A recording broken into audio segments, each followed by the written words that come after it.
दोस्तों, मुसलमानों को खुलेआम मारने और काटने की बात करने वालों पर क्या सुप्रीम एक्शन होगा? क्या अब हेट स्पीच देने वालों पर भी रियायत बरती जाएगी? हेट स्पीच देने वाले शख्स किसी भी तरीके से समाज के लिए सही नहीं है।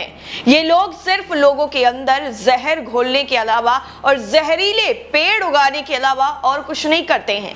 मुसलमानों से तो इनकी जैसे कोई पता नहीं कौन सी दुश्मनी है जिसको निभाने के लिए ये किसी भी हद तक जाने को तैयार हैं।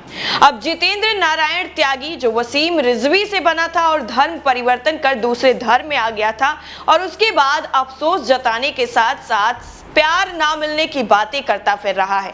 दूसरी तरफ यति नरसिम्हानंद, जिसका नाम आते ही वो सारी चीजें दिमाग के सामने आ जाती हैं और घूमने लगती हैं कि कैसे वो एक विशेष समुदाय के खिलाफ खुलेआम उनको मारने तक की बातें करता था। धर्म संसद के नाम पर किस तरीके से इसने लोगों के दिलों में जहर घोला और नफरती बयानबाजी की, उन सभी को किसी से छुपा नहीं हुआ है। सोशल मीडिया से लेकर हर जगह पर ये चीजें मौजूद हैं और हर कोई इनसे वाकिफ है। लेकिन फिर भी क्या इनके भाषणों पर या फिर इन्होंने जो बयानबाजी की है उसको हेट स्पीच साबित करने के लिए क्या और कुछ दिखाना पड़ेगा? क्या और कोई सबूत देने पड़ेंगे जिससे ये साबित हो पाए कि इन्होंने वाकई हेट स्पीच दी है? क्योंकि सुप्रीम कोर्ट की तरफ से जो क्राइटेरिया तय किया गया था, जो 4 भागों में हेट स्पीच को डिवाइड किया गया था, उनमें से एक ये भी था जो ये लोग धर्म संसद के नाम पर कर रहे थे। जो धर्म संसद में इन्होंने किया, चाहे वो हरिद्वार हो या फिर दिल्ली के अलावा इन्होंने जो अलीगढ़ में किया, वो किसी भी तरह से क्षम्य नहीं है, यानी वो माफ करने के लायक नहीं है। क्योंकि एक धर्म विशेष को बार बार इन्होंने टारगेट किया और बार बार लोगों को उकसाया कि वो इन लोगों के खिलाफ खड़े हो जाएं। लेकिन आज एक सुप्रीम कोर्ट का फैसला इन सभी पर आया है, यानी हेट स्पीच मामले में यति नरसिम्हानंद और जितेंद्र नारायण त्यागी को लेकर एक संस्था है जिसके द्वारा याचिका दायर की गई थी। और जो किताब वसीम रिजवी और जितेंद्र नारायण त्यागी ने लिखी थी, मोहम्मद नाम था उस किताब का, उस किताब में किस तरह से इसने अभद्र भाषा का इस्तेमाल किया था और ऐसे ऐसे चित्रण उसमें दिखाए थे और इस तरीके से मोहम्मद साहब के किरदार को इस किताब में दिखाया गया था, जिसके बाद पूरा मुस्लिम समुदाय यहाँ तक कि विदेशों से भी इस पूरी किताब को बैन करने की मांग उठने लगी थी और कहा गया था कि सरकार को इसके खिलाफ सख्त से सख्त एक्शन लेना चाहिए और इस किताब को पूरी तरह बैन कर देना चाहिए इंडिया में, क्योंकि ये बाहर तो जा नहीं सकती है, बाहर इतनी ज्यादा हिम्मत नहीं है इनकी ये इस तरह की भाषा शैली और चित्रण का इस्तेमाल करके बाहर इन किताबों को पब्लिश करवा सके। तो सिर्फ और सिर्फ जितनी भी इनको गंदगी मचानी है वो अपने देश में और धर्मों को आपस में लड़वाने के लिए ही करते हैं। लेकिन आज सुप्रीम कोर्ट की तरफ से जो लोगों को उम्मीद थी वो उम्मीद भी टूट गई है, क्योंकि हेट स्पीच के आरोपी जितेंद्र नारायण त्यागी और सैयद वसीम रिजवी और यति नरसिम्हानंद को गिरफ्तार करने की जो याचिका दायर की गई थी, उस पर सुप्रीम कोर्ट ने साफ तौर पर सुनवाई करने से इनकार कर दिया है। यानी जो उम्मीद और न्याय की आस लेकर सुप्रीम कोर्ट का रुख किया गया था वो भी अब चकनाचूर हो गया है। सुप्रीम कोर्ट ने कहा है कि आप किसी को गिरफ्तार करने के लिए कह रहे हैं, क्या जनहित याचिका में कार्रवाई की जाए? मान लीजिए हम अनुमति देते हैं तो ट्रायल का क्या होगा, यानी ट्रायल कैसे होगा? आप कार्रवाई की मांग कर रहे हैं लेकिन किसी भी फोरम में नहीं गए। यानी सीधे लफ्जों में यह है कि सुप्रीम कोर्ट ने कहा कि अगर इस तरह का कुछ हुआ भी है तो आपको निचली अदालतों में जाना चाहिए था, दूसरे फोरम में जाना चाहिए था, हाई कोर्ट जाना चाहिए था, आप सीधा सीधा सुप्रीम कोर्ट क्यों चले आए? अब न्याय प्रक्रिया की बात अगर की जाए, जिस तरह से ज्ञानवापी का मामला अभी तक चल रहा है वो सुप्रीम कोर्ट से लेकर हाई कोर्ट से सुप्रीम कोर्ट, यही सारी चीजें चल रही हैं। लेकिन अब ऐसे में जब मोहम्मद साहब पर इस तरीके की अभद्र टिप्पणी करते हुए पूरी की पूरी बुक छाप दी गई और उसमें कई बड़ी और महान शख्सियतों ने भाग लिया था, इस बुक का पब्लिकेशन जब हुआ था, पब्लिश हुई थी ये बुक, तब उस सेमिनार में भाग लिया गया था, उसकी तस्वीरें भी निकल कर सामने आई और इस बुक को बाकायदा पूरी तरह से प्रमोट किया गया कि लोगों तक ये ये चीजें पहुंच सके और एक धर्म विशेष के खिलाफ नफरत फैल सके। तो अब ऐसे में सुप्रीम कोर्ट की तरफ से कहा गया है कि आप बाकी जो अदालतें हैं वहां पर जाइए, उसके बाद अगर कुछ नहीं होता है तब आप सुप्रीम कोर्ट आइएगा। आप सीधे सुप्रीम कोर्ट क्यों चले आए? सुप्रीम कोर्ट ने सैयद वसीम रिजवी और यति नरसिम्हानंद की गिरफ्तारी की मांग वाली याचिका पर सुनवाई करते हुए ये बातें कही हैं।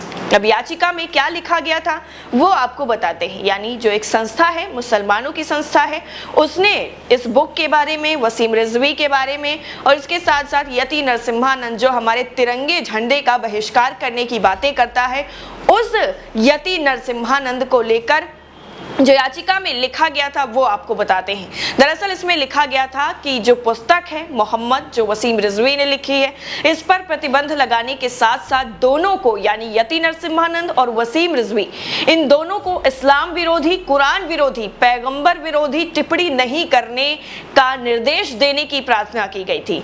अब इसमें क्या गलत कहा गया था और क्यों इस पूरी याचिका पर सुनवाई करने से इनकार कर दिया गया साफ तौर पर, इसकी वजह खुद सीजीआई समझ सकते हैं। इस पर हम कोई लोग टिप्पणी नहीं कर सकते हैं, क्योंकि सीजीआई की तरफ से अगर कोई फैसला लिया गया है तो बिल्कुल सही लिया गया होगा और सोच समझ कर लिया गया होगा।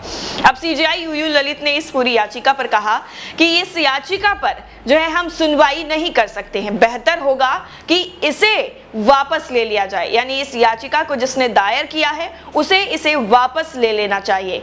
वहीं आपको याद होगा हरिद्वार में घृणा भाषण यानी हेट स्पीच देने के आरोपी जितेंद्र नारायण त्यागी और वसीम रिजवी ने दावा यह भी किया है कि उसकी जिंदगी अब खतरे में है और उसे आत्मघाती हमले में मारा जा सकता है। हिंदू धर्म स्वीकार करके जितेंद्र नारायण त्यागी बने आरोपी ने बुधवार को यह कहा था कि जब वो जेल में थे तो हरिद्वार के ज्वालापुर के कुछ बदमाशों की उनका सर कलम करने की योजना बनाई गई थी। हालांकि उन्होंने कहा कि कारागार के सख्त नियमों की वजह से बदमाश सफल नहीं हो पाए। त्यागी ने कहा कि उसे अपने जीवन पर मंडरा रहे खतरे की कोई चिंता नहीं है। वो सनातन धर्म में विश्वास करते हैं और अपनी अंतिम सांस तक उसके लिए संघर्ष करते रहेंगे। इससे पहले आपको याद ही होगा कि यूपी के सीएम योगी आदित्यनाथ को सुप्रीम कोर्ट ने हेट स्पीच के मामले में बड़ी राहत दी थी और अदालत ने उनके खिलाफ मुकदमा चलाए जाने की मांग करने वाली याचिका को सिरे से खारिज कर दिया था और उन्हें मेरिट के लायक नहीं माना था। 2007 के एक भाषण को लेकर जिस तरह सीएम योगी आदित्यनाथ पर हेट स्पीच का मुकदमा चलाए जाने की मांग की गई थी, उस याचिका को खारिज करने के बाद सुप्रीम कोर्ट का ये अब दूसरा फैसला है जिसमें साफ साफ सारे सबूत मौजूद हैं। लेकिन फिर भी इस पूरे मामले में सुनवाई करने से सुप्रीम कोर्ट का इनकार कर देना जो है और उसके बाद ये कहना कि आप बाकी कोर्टों में जाइए, बाकी अदालतों में जाइए, अगर वहां पर कुछ नहीं होता है तब आप हमारे यहाँ आइएगा।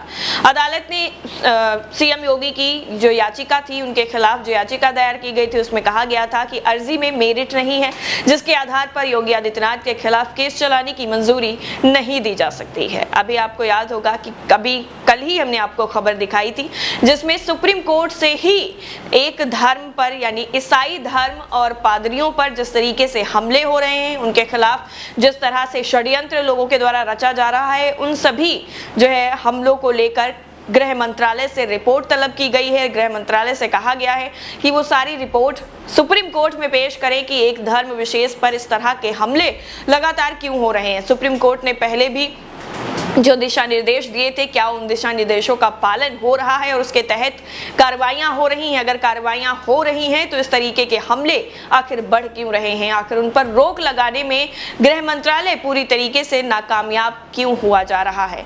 अब ऐसे में देखना ये होगा कि जब ये पूरी याचिका सुप्रीम कोर्ट से जो है इस याचिका पर सुनवाई करने से इनकार कर दिया गया है और जो है अब उन्होंने कहा है कि आप दूसरे कोर्ट में जाइए, तो उसके बाद जिस संस्था ने इस याचिका को दायर किया था, क्या वो संस्था किसी दूसरी अदालत में जाकर फिर से न्याय का दरवाजा खटखटाएगी? और क्या अब वही उम्मीद और वही न्याय का भरोसा रहेगा जो पहले रहा था? क्योंकि सुप्रीम कोर्ट से इस टिप्पणी के बाद कहीं ना कहीं लोगों का जो उम्मीद होती है वो जरूर कम हो जाती है। इस पूरी रिपोर्ट को लेकर और सुप्रीम कोर्ट की इस याचिका पर सुनवाई ना करने के फैसले पर आपकी राय क्या है? कमेंट सेक्शन में जरूर बताइएगा। जय हिंद।